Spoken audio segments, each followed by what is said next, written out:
Well, hello and welcome back to the garage. Today, we are going to be figuring out the low oil pressure issue on this 1984 F250 with the 460 in it.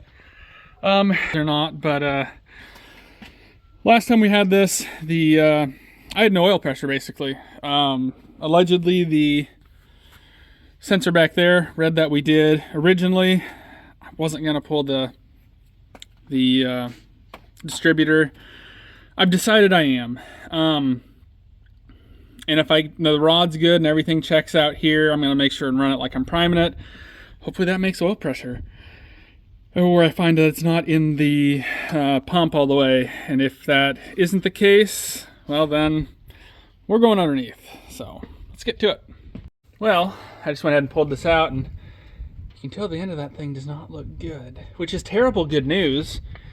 Because look down in here, and you guys won't be able to see it, but the rod is actually shoved off to the side a little bit. Means this was never engaged to it.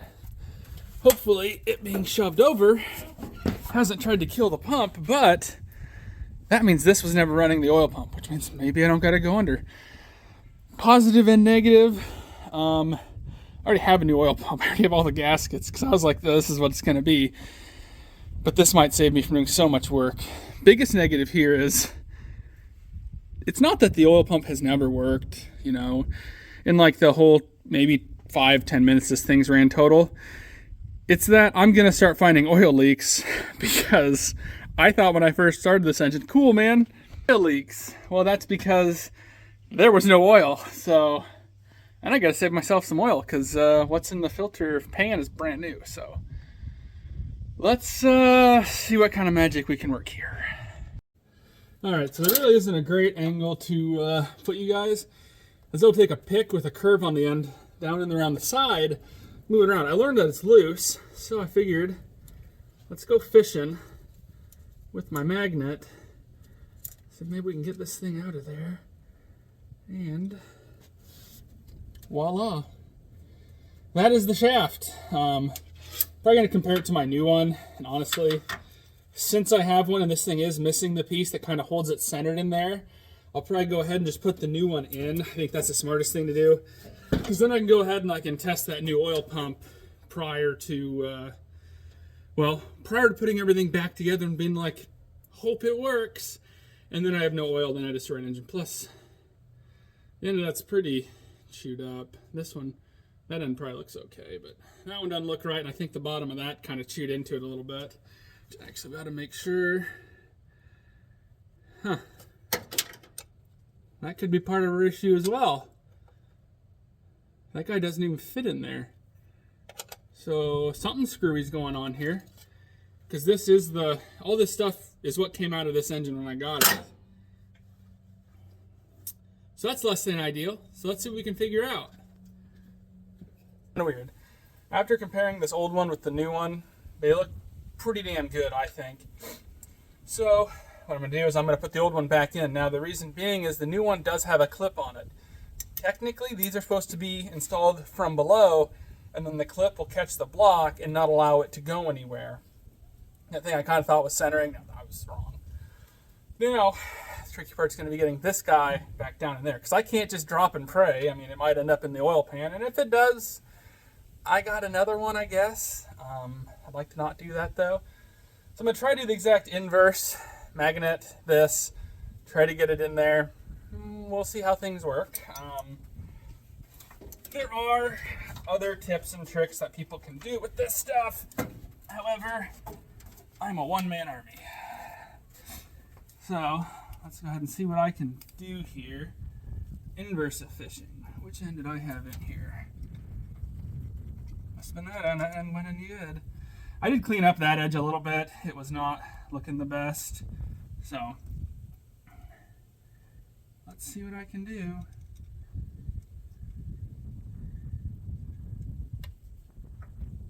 And I think I just felt it fall down and in, so that's good. So now what you can do is you can get I guess I'll just show you. I can go ahead and get a drill and a socket. I'm going to turn that. Probably take the oil filter off, and we'll see how much oil's coming through. Hopefully it's pumping well, and then we can reassemble. Now, one thing I did not show too is I marked on the distributor which way the rotor was pointing, and also a spot down here on the base where it also was at as well. So I should be able to get my timing fairly close when I get everything back together. Gotta tell you, in all my life, I've never been excited to see oil flowing on the ground, but by golly, this has got to be a first, and I'm okay with that. I do actually have a new seals and stuff for that banjo bolt. I'm kind of expecting it to leak. I'll show you what I got going on here up top. Now, what I'm going to tell you is you should be using a drill here, not an impact. This is what I had, so it's what I used. I went real easy on it. You don't want the really hard, jerking motion on it that an impact can do. You want smoother turning. This pump actually felt really tight, which I'm assuming is good. I am not a pump expert. I don't know, man. So we'll try to get this guy back on, and we'll see what happens. Hopefully everything can stay lined up where it needs to be, and everything will work out. Well, we're all put back together. Like I said, distributor went right back in. Marks lined up with marks. Marks lined up with mark in there. Nothing too crazy. Hopefully the timing's still fairly close. Hopefully everything's hooked back up. And it wants to do this. Damn, truck. Give me a break here. Okay, well, we're in neutral. Let's see if I gotta be unsafe with it. Oh, well, we're not even hooked up. That'll do it. A lot of corrosion in there. I'll just do one of them real quick. All right. Take two.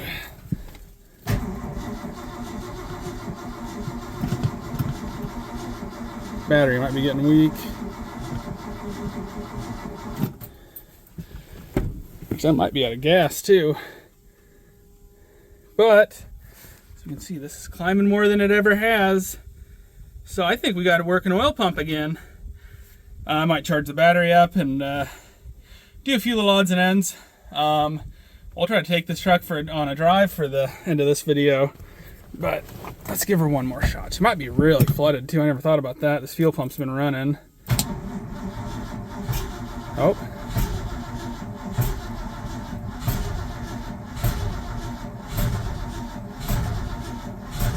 I think she's flooded. Or my timing's way off. Regardless, my battery's dead. So let's charge this thing up. I'll look into that stuff and we'll come back to it probably tomorrow, and I'll take her for hopefully it's first drive. Fingers friggin' crossed. But yeah, that's the most oil pressure I've had. Because it normally get just to this side of low. We're already almost to the end with it not even running, so I don't have a mechanical gauge. I know I need one, but God, that's a huge victory already right there. Then I get to find oil leaks. You guys get to watch me repair those. Talking way too much, so let's get into the action. Alrighty, everybody. So we've got timing reset, 10 degrees. Couple more odds and ends done. Kind of low on gas, but let's see if this thing wants to go down the road for me or not.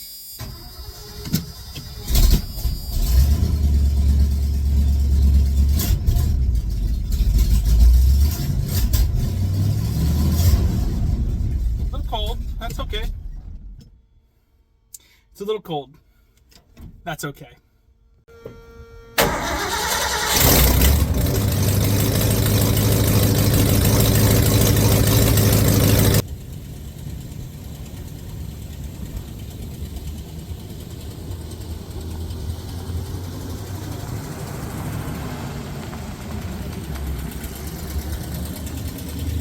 Alrighty guys, not exactly my best angle at all, actually. It's kind of terrible, but I've been saying 5 years, but I realize I've had this truck for about a year, so it's been off the road for about 6 years, we should say. So, for the first time in 6 years, I'm going to say this is officially roadworthy once again. There's third gear. Open her up a little bit. It wants to walk around a little, and that's okay. Oh yeah, I forgot about that piece that the tree fell on that broke the rear window. It's very flappy, but oil pressure's great. Charging thing doesn't work. Fuel gauge says we're on E, and temp sensor doesn't work. Does the blower motor?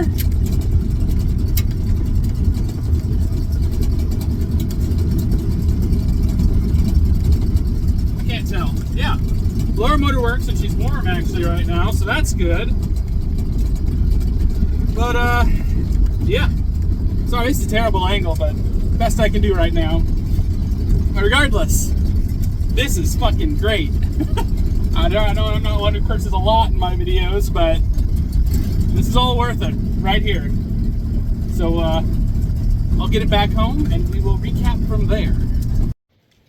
Well, there we have it.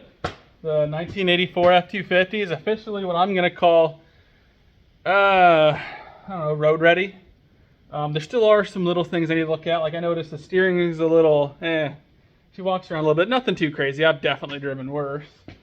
Obviously mated floor pans. The exhaust, I like the way it sounds, but I hate the way it's routed. Power steering.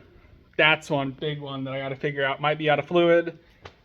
Might not work. I don't know. I guess I'm used to Fords, you know, when they're low to be screaming. This one wasn't screaming, so that kind of makes me think that maybe she just doesn't work. Luckily the heat works. Later in the year, early next year, I'll try to get the AC working. But for now, that's a roadworthy truck, I'm going to say. So thanks for watching. It's been a hell of a while to get this thing going. Way longer than I wanted it to.